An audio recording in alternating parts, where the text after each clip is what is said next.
Mari kita siapkan hati kita. Kita mau buka hati kita biar kita bisa terima jamahan Roh Kudus pada malam hari ini Tuhan. Penuhi setiap kami Tuhan. Jamah setiap kami Tuhan. Kami rindu Tuhan lawatan-Mu pada malam hari ini. Kami mau Tuhan merasakan kuasa-Mu yang sungguh luar biasa dalam kehidupan kami Yesus. Haleluya Tuhan. Kami datang Tuhan dengan segala kerendahan hati kami Tuhan. Biar belas kasihan-Mu tercurah atas kami Tuhan. Haleluya Yesus.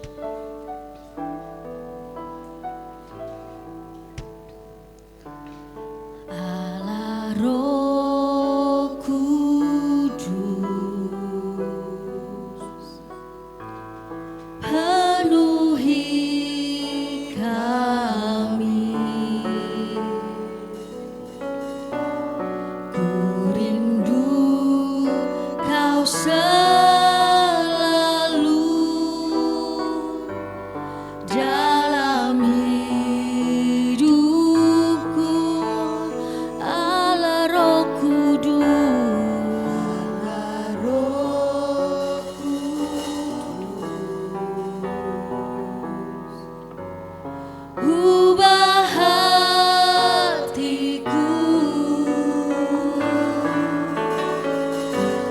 jeli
sebab namamu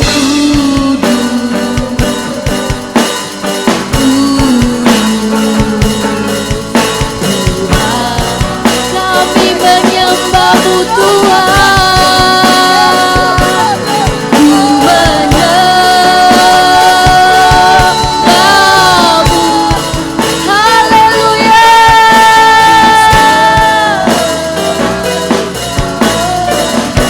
Kami mau menyembahmu.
Kau jamah setiap kami pada malam hari ini.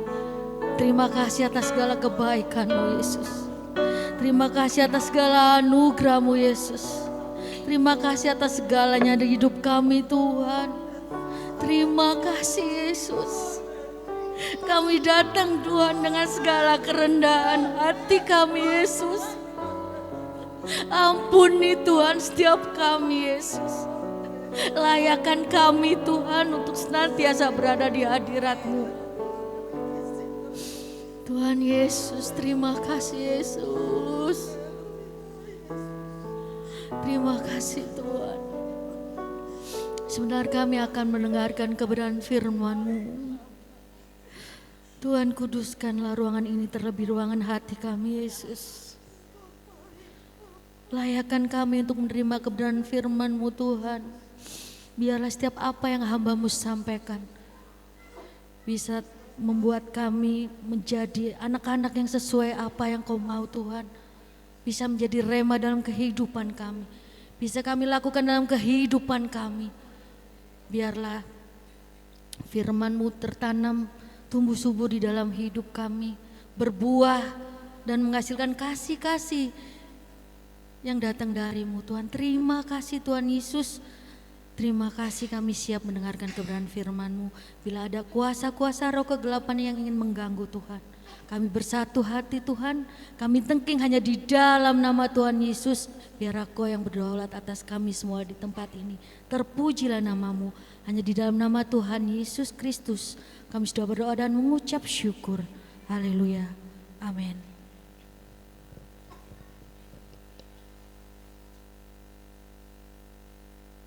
Selamat semuanya, haleluya, haleluya.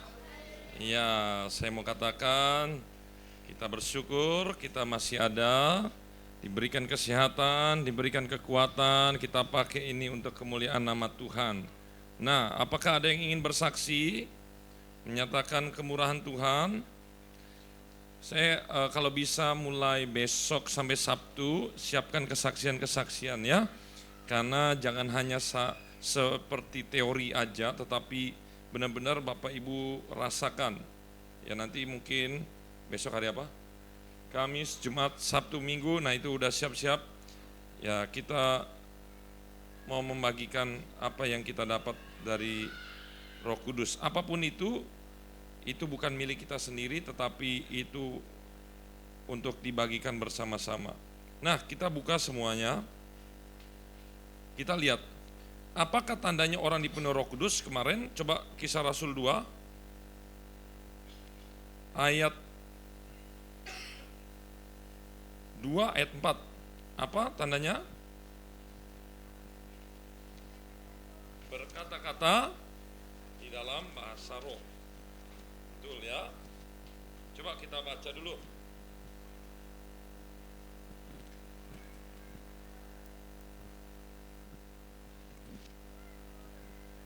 Kisah Rasul 2 ayat yang keempat. Kita baca dalam hitungan ketiga. 1, 2, 3.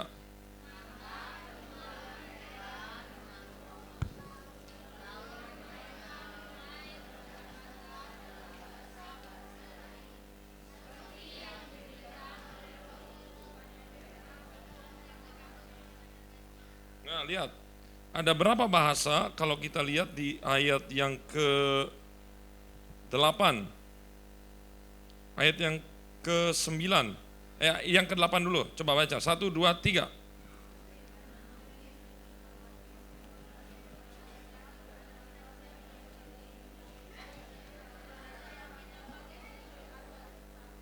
Tuh, lihat. Ayat 9, kita orang Partia, ada berapa? 1. Media 2, 3 Elam. Penduduk Mesopotamia berapa? 4. Yudea 5. 6, Pontus berapa jadi?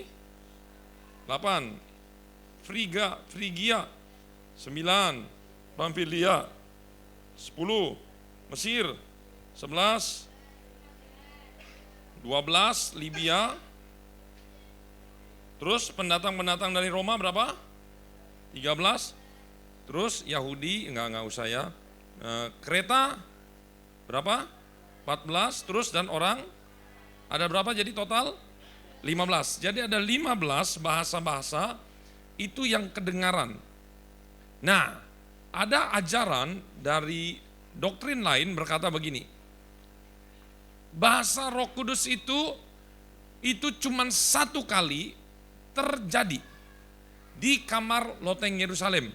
Dan setelahnya tidak perlu lagi ada bahasa roh. Jadi bahasa roh yang sekarang itu adalah tidak sesuai dengan Alkitabiah, tetapi itu adalah menjelek-jelekan organisasi GPDI.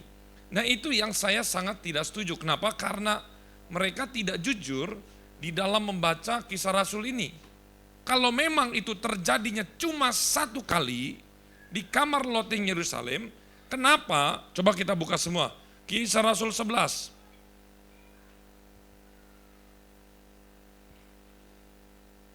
Ayat 44. Ini masih belum berapa tahun, tetapi ini masih dalam satu cerita yang berkaitan. Lihat di sini. Ayat 44 sudah ketemu 44. Kisah Rasul 10 ayat 44. Saya lihatnya 11 di sini. Ternyata 48, maaf ya. 1, 2, 3. Ketika Petrus sedang berkata demikian, ini sedang berkata apa? Lagi khotbah. Jadi Petrus lagi khotbah, kemudian apa di sana dikatakan? Turunlah Roh Kudus ke atas semua orang yang mendengarkan pemberitaan itu. Di sini dikatakan turunlah Roh Kudus ke atas semua orang yang mendengar. Dilihat dari mana? Kenapa Petrus itu berkata turunlah Roh Kudus? Dilihatnya dari mana? Tandanya apa? Nah ini menurut Petrus, bukan menurut saya loh ya. Coba kita lihat menurut Petrus, turunlah Roh Kudus, tandanya apa? Ayat 45. Dan semua orang percaya dari golongan bersunat yang menyertai Petrus tercengang-cengang karena melihat bahwa karunia Roh Kudus dicurahkan ke atas bangsa-bangsa lain juga. Nah, di sini dikatakan kenapa bersunat? Maksudnya siapa bersunat? Yang bersunat adalah orang Yahudi. Nah, ternyata Petrus dan kawan-kawan yang orang-orang Yahudi, mereka tercengang-cengang. Misalnya kita ini orang Yahudi, kemudian diundang oleh orang yang bukan Yahudi. Kemudian kita semua melihat, loh, kenapa mereka itu karunia Roh Kudus dicurahkan? Kita tercengang-cengang, artinya tercengang-cengang apa? Apa arti mencengang-cengang? Takjub, heran. Mungkin kalau matanya gimana? Mulutnya gimana? Nganga. Hah? Kok iso? Loh, kok bisa? Nah, kita lihat nih. Ayat 46. Apa indikasi bahwa mereka lihat Roh Kudus itu dicurahkan bukan melihat api, bukan. Bukan ada angin, bukan.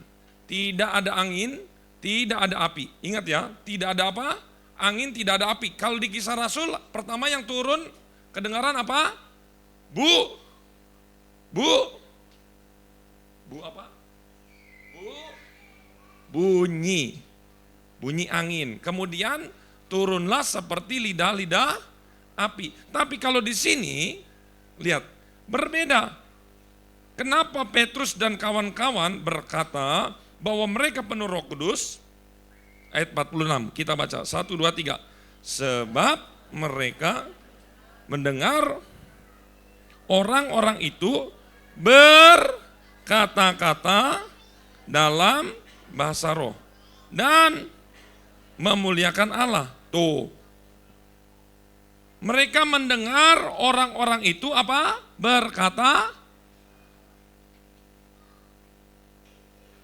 Berkata-kata ini maksudnya apa? Berarti, pertama, arti daripada berkata-kata, berarti mereka berbicara. Bagus. Jadi menurut Petrus dan kawan-kawan, orang yang penuh Roh Kudus itu adalah pertama kedengaran dari telinga. Apa yang kedengaran? Bahwa Cornelius dan seisi rumahnya berbicara. Berbicara apa? Di sini unik. Yang mereka bicarakan, mereka kan orang Romawi. Mereka bisa bahasa Romawi dan mereka mungkin sedikit-sedikit bisa bahasa Yunani dan segala macam. Tapi di sini tidak dikasih tahu bahasanya ada 15 bahasa. Tetapi di sini mereka hanya mendengar, mereka berkata-kata dalam bahasa roh. Di sini tidak ada namanya bahasa Inggris, tidak ada namanya bahasa Malaysia, bahasa Madura dan segala macam. Jadi begini, bahasa roh di dalam Kisah Rasul 2 ayat 4 bisa jadi itu adalah bahasa-bahasa lain. Ada banyak bangsa, disitulah dinyatakan bahasa-bahasa. Tapi yang kedua, tingkatan dalam bahasa roh tidak mengacu kepada bahasa-bahasa. Jadi begini, misalnya ada di antara kita ada yang bahasanya gini, lah nggak ada itu. Bahasa mana yang la itu di mana? No, itu tidak dikatakan bahasa manapun, tetapi dikategorikan sebagai bahasa roh. Kita harus tahu di sini. Kenapa? Karena di sini Petrus juga berkata, orang-orang itu, mereka mendengar orang-orang itu berkata dalam bahasa roh dan memuliakan Allah. Terus ayat 47, kita baca, bolehkah orang mencegah untuk membaptis orang-orang ini dengan air, sedangkan mereka telah menerima Roh Kudus? Tuh, ada kata penting banget di sini. Sama. Katakan sama. Sama. Tuh. Sama ternyata. Ya. Jadi kita bisa lihat di sini bahwa Roh Kudus memenuhi mereka itu tidak lagi dari bahasa-bahasa yang ada 15 bahasa, tetapi di sini mengalami perubahan atau progres, peningkatan, upgrade menjadi bahasa roh. Bahasa roh itu coba dicari. Bahasa roh itu kalau nggak salah di Korintus tidak dapat dimengerti. Bisa dicari mungkin, bahasa itu tidak dapat dimengerti oleh manusia. Di situ ada, sebentar, mungkin 1 Korintus 14 ayat 2. Coba kita lihat, 1 Korintus 14 ayat 2. Sudah ketemu belum? 1 Korintus 14 ayat 2. Ya, 1, 2, 3. Siapa yang berkata-kata dengan bahasa roh, tuh lihat, tidak berkata-kata kepada manusia, tetapi kepada Allah. Sebab tidak ada seorang pun yang mengerti bahasanya. Oleh roh ia mengucapkan hal-hal yang rahasia. Jadi di Kisah Rasul 2 ayat 4 memang ada 15 bahasa. Tetapi begitu kejadian Cornelius, dia mengalami perkembangan. Bukan lagi bahasa-bahasa Inggris dan bahasa segala macam yang kita kenal, tetapi ini mengalami perubahan. Bahkan dari Petrus dan siapa ini yang menulis? 1 Korintus yang nulis siapa? Rasul Paulus. Rasul Paulus enggak janjian dengan Petrus. Petrus langsung mendapat pelajaran ini dari Yesus yang adalah tubuh. Ya kan? Selama berapa tahun dia sekolah Alkitab, Petrus? 3,5 tahun. Tapi kalau Paulus mendapatkan ajaran langsung dari Yesus, tapi dalam bentuk sebagai roh. Di sini bedanya. Meskipun dalam bentuk tubuh dan dalam bentuk roh, tetapi mereka ini tidak bertentangan. Semuanya, bahkan Paulus menegaskan bahwa kata-kata ini bahasa roh itu tidak berkata kepada manusia. Artinya ini bukan bahasanya, bahasa manusia. Mohon maaf ya, misalnya lalala sini, sebelahnya juga lalala, Tapi mungkin artinya nanti jadi berbeda. Enggak sama. Nah, saya mau katakan begini. Mungkin kita di sini memiliki banyak sekali masalah. Contohnya begini, Pak, tapi bagaimana saya ini belum penuh Roh Kudus? Ada lagi yang kedua, Pak, tapi saya bahasa rohnya cuma satu. Oh Pak, saya bahasa rohnya cuma dua. Nah tapi ada lagi orang yang udah lancar. Oh Pak, saya sudah lancar bahasa roh, apakah ini menjamin? Nah nanti kita akan lihat nih. Kita akan lihat bahwa penuh Roh Kudus dan tidak, gong yang tuh. Awas, jadi yang tertinggi dan terutama, orang yang belum penuh, orang yang sudah baru penuh, dan orang yang sudah banyak kata-kata dalam bahasa roh, ingat, ini jangan diletakkan di awal. Fondasi paling dasar di dalam kehidupan Kristen itu bukan bahasa roh. Amin. Tetapi apa?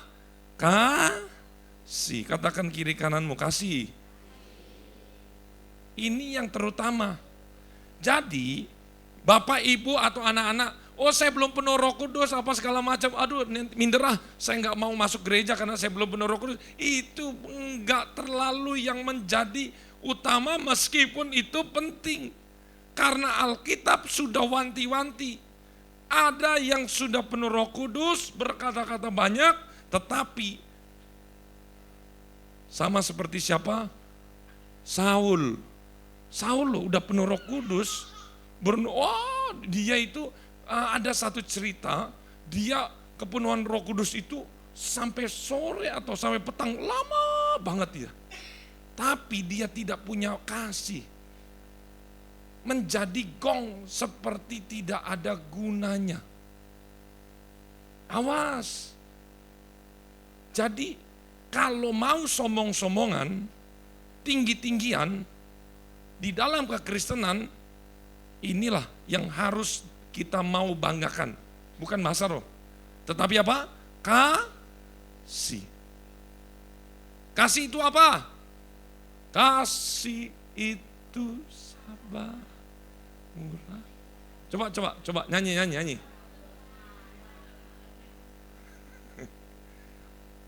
Ada nyanyian ya? Apa? Hati lemah lembut, tak cemburu. Tak cemburu tuh bukan berarti kalau punya pacar nggak boleh cemburu, istri nggak boleh cemburu sama suami. Itu bukan begitu artinya. Tapi dalam bahasa aslinya tidak cemburu itu tidak iri hati. Ketika orang lain diberkati, aduh ini baru saya lihat nih, baca nih. Mungkin karena akun saya juga hubungan sama anak-anak. Tahu ya Mr. Beast ya? Tahu Mr. Beast? Tahu nggak anak-anak? Dia katanya dia dapat uang, ulang tahun 10 orang di dunia dia bagi-bagi, pokoknya kalau dinilai itu 900 juta per orang.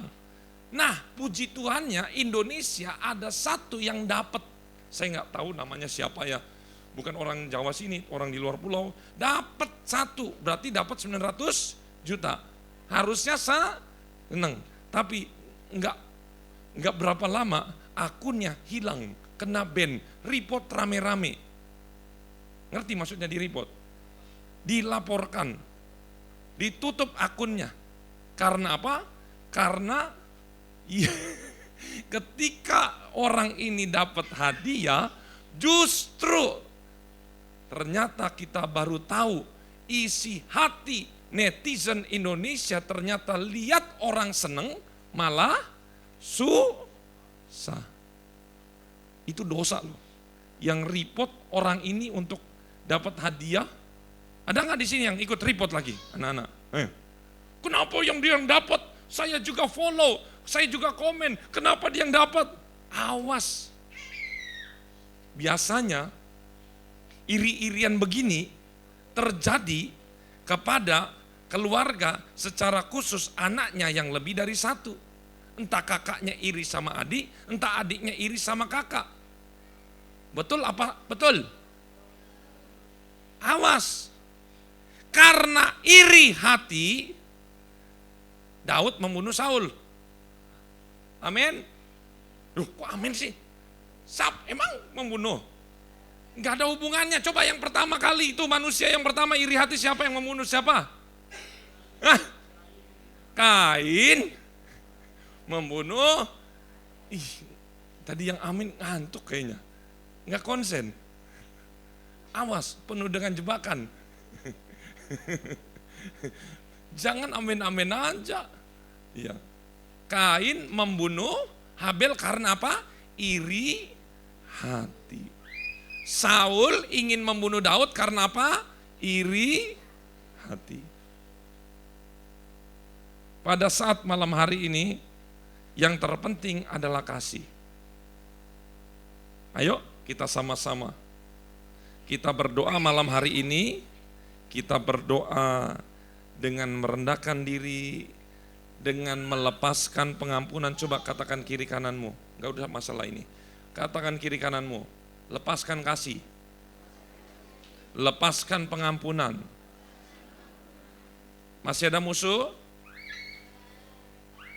Kalau masih ada musuh, susah penuh Roh Kudus. Masih ada musuh? Kalau dimusuhi orang enggak masalah. Enggak ada masalah kalau dimusuhin orang. Yang penting kita tidak boleh ada musuh. Amin. Saya minta sebentar anak-anak, semua jangan ada yang diem kalau menyembah. Ingat, tambahan lagi nih penyembahan. Misalnya kemarin ada haleluya, puji Tuhan. Nah puji Tuhan kemarin saya enggak nongol tuh. Itu wajib. Haleluya, puji Tuhan. Apalagi yang ketiga? Tuhan baik bisa diganti Yesus baik. Terus apa lagi? Ajaib Tuhan. Bisa ya? Ayo kita sama-sama menyembah. Ingat ya. Ingat.